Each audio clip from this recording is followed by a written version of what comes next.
a video. I mean, I responded to this video. I guess I could show my tweet in response to it too, as well as the video itself. But basically, Bernie once again giving tentative support, but support nonetheless for the war in Ukraine, which, I mean, this is what we've come to expect at this point.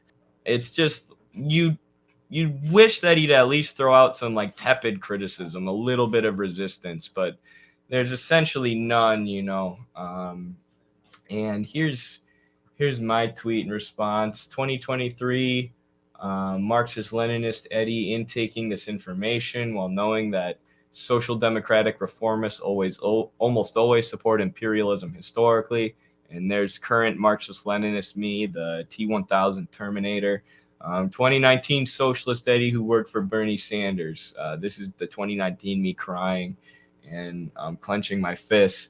Actually, that's interesting. My buddy Brock just came into our house. He actually worked with me on the Bernie campaign and worked with Carlos. So what a coincidence.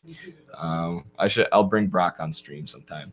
But here's the video from Aaron Mate of Bernie defending Biden's decisions. You got anything to say about this, Carlos, before we jump in? Or?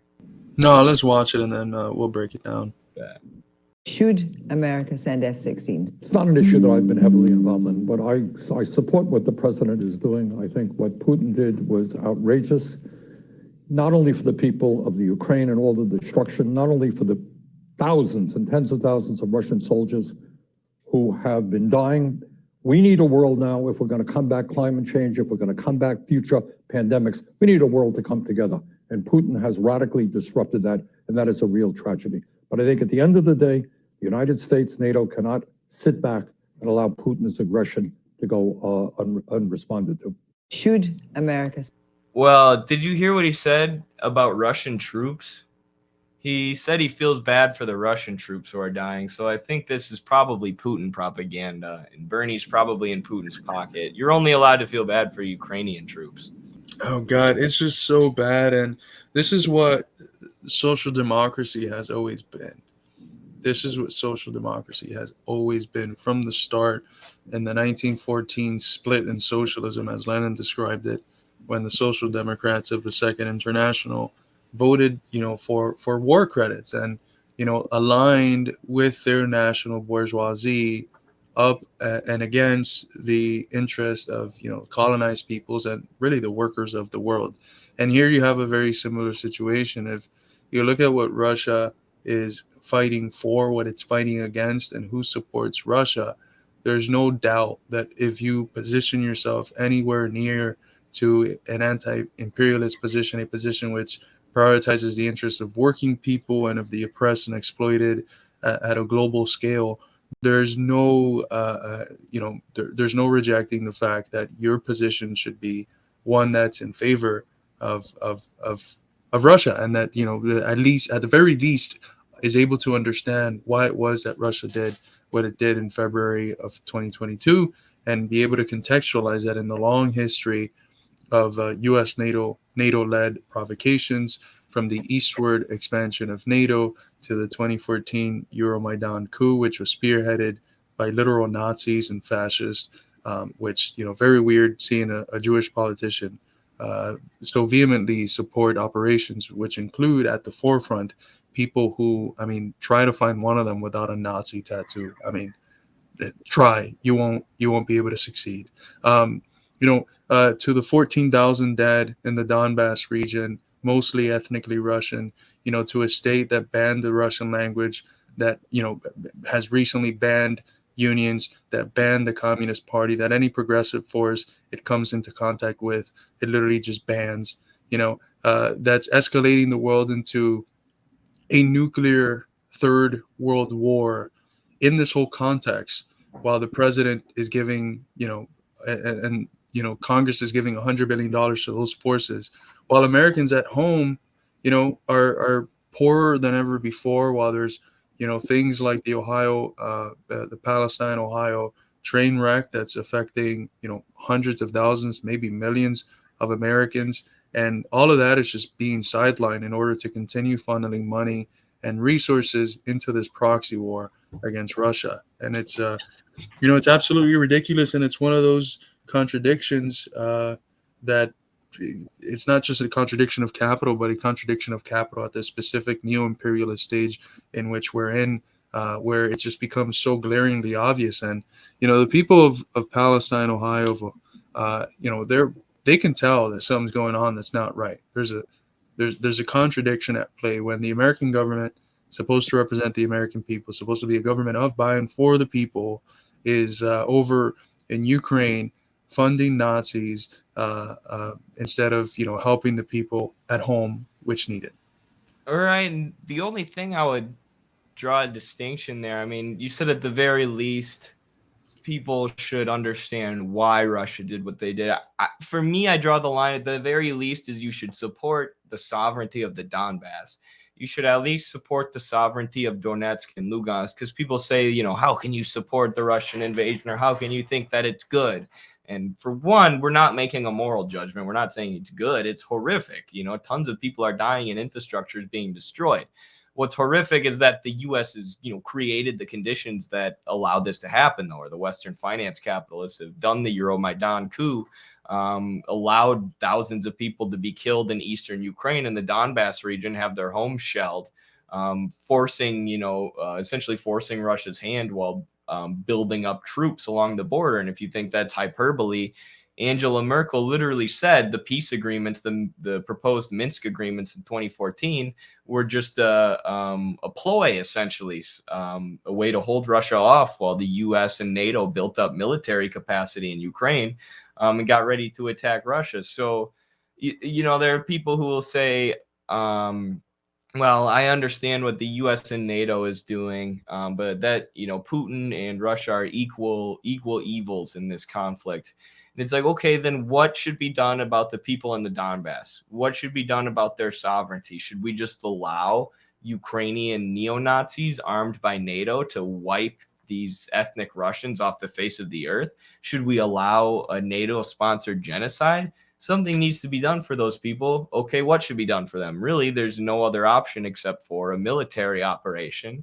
But then when Russia goes ahead with the military operation, the U.S. starts launching, starts funneling all of their resources into this location and escalating, blowing up Nord Stream, giving Ukraine the go-ahead to launch drones into Russia, into Russian territory, giving them the most high-powered weaponry we can, continually breaking up a peace agreement between Zelensky and Putin, continually pushing this narrative that we want to turn Ukraine into another Israel, have them fight to the last Ukrainian, which essentially means pushing the Ukrainian NATO pushing the Ukrainian troops at gunpoint into their death at the hands of Russia.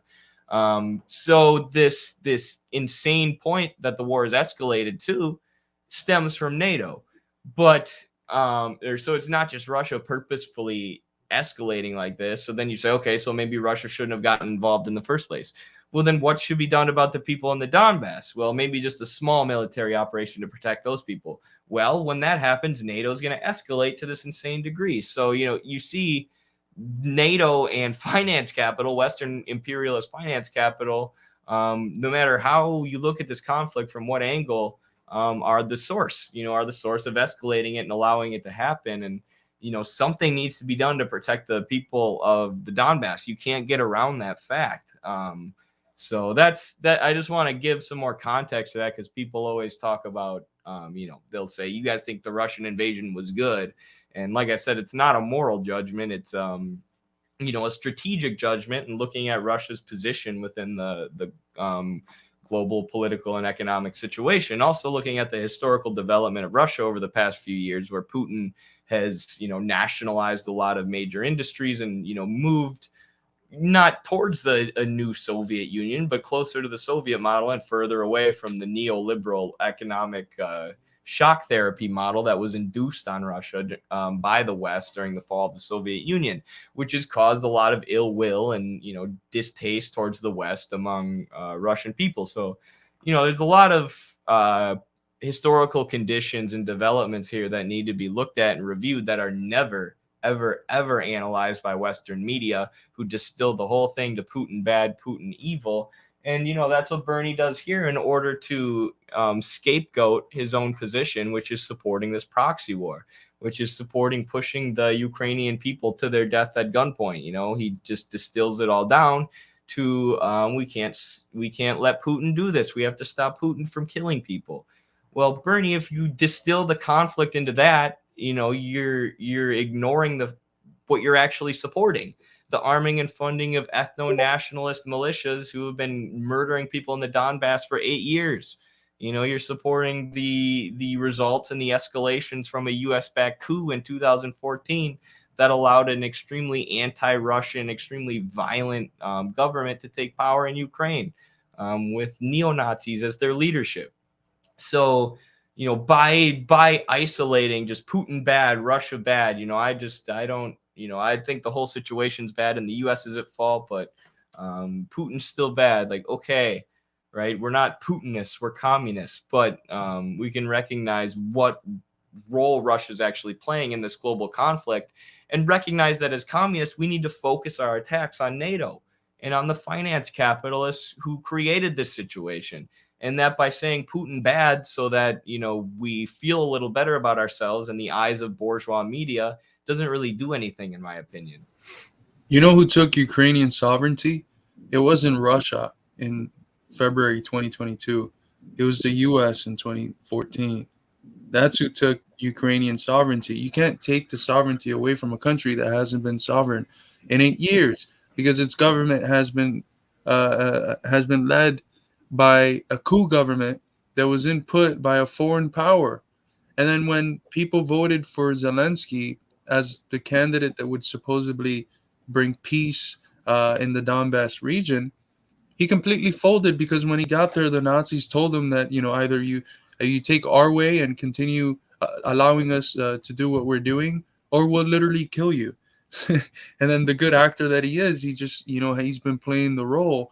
But it's completely absurd when you have even the slightest smidge of the context that has predated and been the precondition for what happened in February 2022. It's absurd to not put all of your attention on the U.S. and NATO.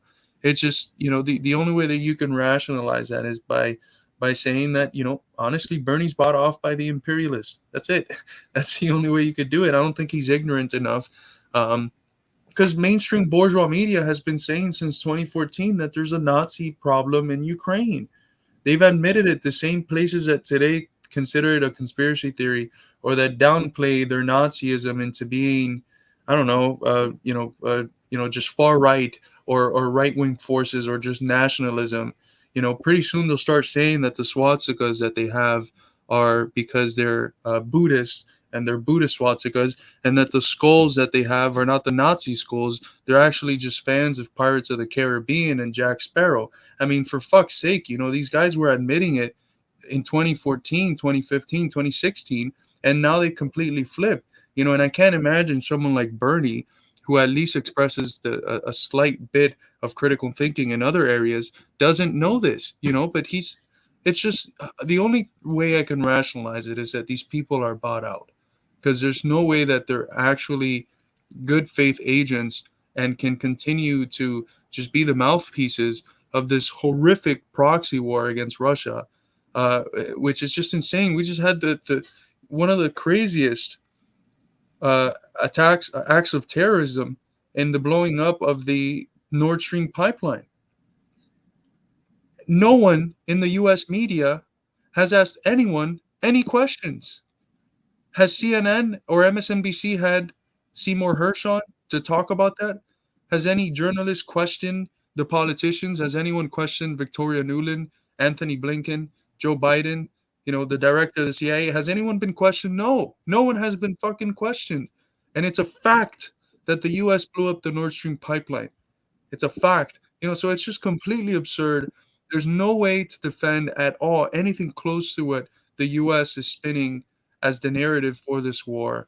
And it's just a complete disgrace, really. At this time, it's a fight of humanity against these imperialist monsters that just want to continue tiptoeing us into nuclear Armageddon until all of us are fucking gone, and the only ones that are alive are the richest people in the world who could have gone to bunkers or gone to Mars or God knows where.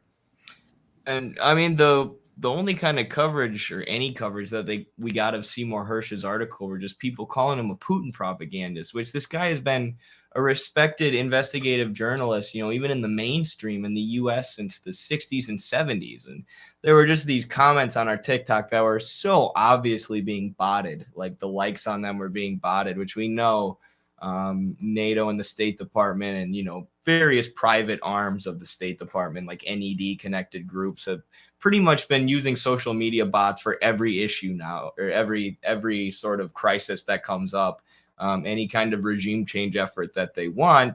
Part of the strategy for influencing control of information and public opinion is going to be social media bots, which of course, we shouldn't think of that like a conspiracy type claim to make. Of course they're going to use bots if they have that technology, and social media is how so many people consume information. Like when you see comments about Seymour Hersh being in the pocket of Putin and it's got 60 likes, it's like, okay, this is pretty obvious what's going on here. But I mean, with Bernie, I don't understand, because like he was against the war in Iraq. I believe he was against the war in Afghanistan. But then when it comes to like the NATO carpet bombing of Yugoslavia at the end of 1999, he was all in favor of it. And then when it comes to the proxy war being waged by NATO against Russia, he's in favor of it. So is he in the pocket of NATO? Is he tied to only certain interests of the ruling class? My theory, more so than him being bought off, is that it's the social pressure that comes from the Democratic Party for certain interventions. Bernie feels a loyalty to the Democratic Party. He truly, truly feels that the Democrats are better than the Republicans. And he has to, in certain instances, with core issues of the Democratic Party, toe the party line, go along with them. And right now, this is the primary goal of the Democratic Party, is to continue waging this proxy war against Russia and Ukraine. So I think it's almost the social pressure of his coworkers in Washington and in the Democratic Party that leads Bernie to support these just murderous, heinous interventions with a humanitarian disguise. The lesser of two evils people are really going to have to bring in, mathematicians to see, what the hell is actually less evil for 2024, because we have one party that's willing to put all its beans in a proxy war against Russia that's escalating into a potential nuclear war. And then another one that wants to put all its beans in a proxy war with Taiwan. And then the vast majority of both agree with what the other side is doing. So what the hell? Now you have Trump pretending to be running as a peace candidate. We know he's very hawkish on some things, but really, if he runs as a peace candidate, is he the lesser of two evils? And that's not to say that we should endorse Trump or vote for Trump. Far from that. It's just Midwestern Marx endorses Trump. Right. But I'm trying to point out the logical fallacies of this lesser of two evils ism. And there's people that predicted and that are on record predicting that something big like what we've seen with Russia was going to happen as soon as the Democratic administration came to power, and that for that reason they voted for the other side. But I don't think that the response is in either side, obviously, and I think that if the conditions wherever fertile, the conditions that we have now are as fertile as they have ever been in U.S. history for creating, an independent socialist movement outside of the two imperialist fascistic parties. So if any effort that we have that's not guided towards that, towards achieving working class unity, towards creating a genuine third party that mobilizes the masses of American working people, it's just towing the line that's only taking us towards nuclear devastation of the whole planet. Absolutely. It's like Horseshoe Theory, but that's usually the theory that communism is the same as, a far right-wing government and the same as fascism. They're a horseshoe. They meet in the middle. You just have to shrink down that horseshoe. It's center left and center right. You know, the two bourgeois political parties that pretend to be left and right. That's where the horseshoe is. That's where they're connected, and they both serve the same class. There's no horseshoe between communism and fascism. There's only communists are the ones who defeat the fascists every time. But just in contrast to Bernie, you know, we have China releasing their position on the political settlement in Ukraine. This is from the Ministry of Foreign Affairs of the People's Republic of China. And I mean, this is the kind of foreign policy we could have if we, you know, had a socialist country instead of a country where our choices are between two bourgeois parties, right? And this shows the actual socialist position on this issue, the actual position of peace and mutual cooperation and mutual development is what China calls it. So they want a foreign policy based on trade, based on cooperation, and based on the idea that, you know, if we make ourselves stronger and more or economically stronger and productively stronger, then that will also make our allies stronger. So therefore, we should build up the productive bases of our allies, build up the economies of our allies, so that we can work together and work in each other's mutual benefit. Whereas, it's literally the opposite, an inversion of the U.S. foreign policy of we're going to exploit your resources, extract your resources, control you. And then as Lenin realizes in imperialism, or lays out in imperialism, the productive forces of the target country are prevented from developing. They only develop around whatever industry is being super exploited by the multinational companies, and their productive forces don't develop in a diverse way, in a way that's good for a flourishing economy and a diverse economy. So that's the kind of foreign policy we want to move to. And Bernie, the most far left socialist politician in the U.S., is not even close.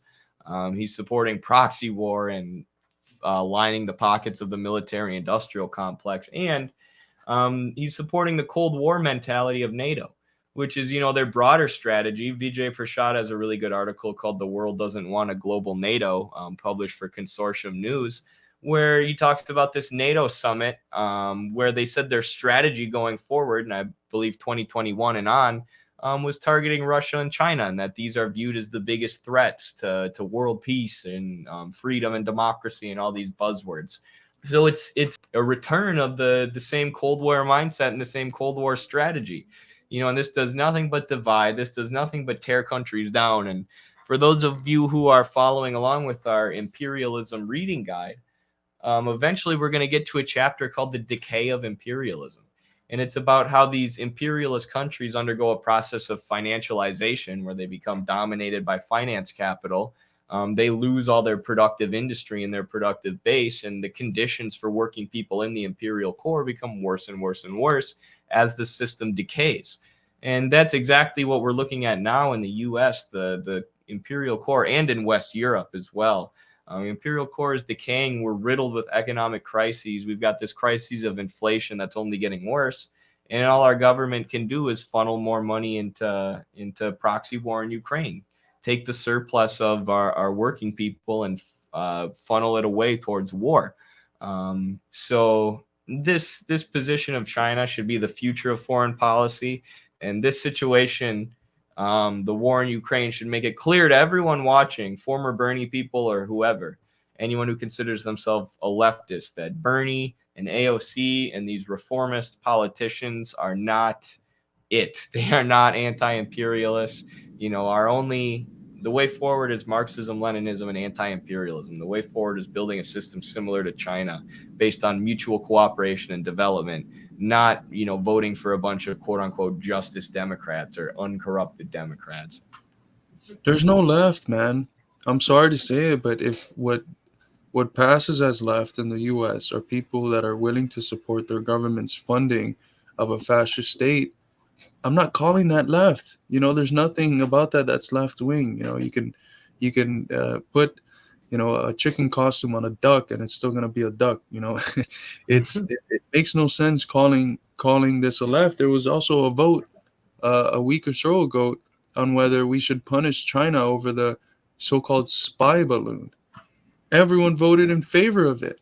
that means that every quote unquote DSA socialist in Congress voted in favor of punishing China for a supposed spy balloon, a balloon that had been tracked from the beginning by the US, that was trackable, that they could have, if they really thought it was a spy balloon, shot down before it even got into the US, that they waited a day or so in order for it to travel, to for people to record it, for there to be hysteria, and so that they can make this big, spectacle around the balloon that's used to wage their ideological war against China as we approach a real war against China. That's going to be the essence of the new Cold War that we have in our age, which might be hot, it might not even be cold. So this fucking balloon, which was a private civilian, meteorological balloon, is the reason why every socialist in Congress, let alone everyone else, the Democrats and every Republican, voted in favor of punishing China, when U.S. balloons of a similar character have been found in every other fucking country, and no one else has had such a hissy fit as the U.S.